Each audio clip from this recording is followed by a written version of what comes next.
मैंने आज क्लास में चर्चा की थी कि लुक ईस्ट की नीति क्या है और जो लुक ईस्ट की जो नीति है उसको अब एक्ट ईस्ट की नीति के नाम से भी जाना जाता है। इसको मैं शॉर्ट वीडियो में समझाने की कोशिश कर रहा हूँ। लुक ईस्ट का मतलब ये है कि पहले भारत दक्षिणी पूर्वी जो देश थे, दक्षिणी पूर्वी देश का मतलब आप देखेंगे कि आपको इंडिया दिख रहा है, उसके पास में बर्मा है, थाईलैंड है, नीचे ऊपर चाइना भी है, ठीक है ना। चाइना के ऊपर हम जाते हैं तो रसिया है।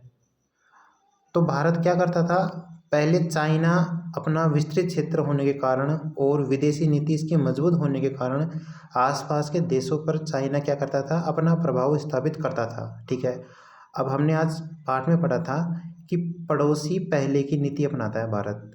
तो भारत ने क्या किया है, चाइना के प्रभाव को कम करने के लिए और चाइना के प्रभाव में अपने प्रभाव को स्थापित करने के लिए आसपास के जो पड़ोसी देश है, दक्षिणी पूर्वी जो देश है, समुद्र तट के किनारे वाले जो देश है, और चाइना के प्रभाव को स्टेबल करने के लिए भारत ने इन पड़ोसी देशों से संबंध बनाए रखने के लिए एक पहल की है और अपनी विदेश नीति को इनके साथ बढ़ाया है, संबंध मधुर बनाया है ताकि चाइना के प्रभाव को कम किया जा सके।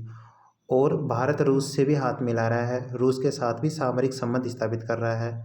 तो जो 1991 में ये नीति जो भारतीय प्रधानमंत्री थे नरसिम्हा राव जी थे, उन्होंने चालू की थी। उसके बाद में मनमोहन सिंह जी, कांग्रेस सरकार आई, उन्होंने भी इस नीति का पालन किया।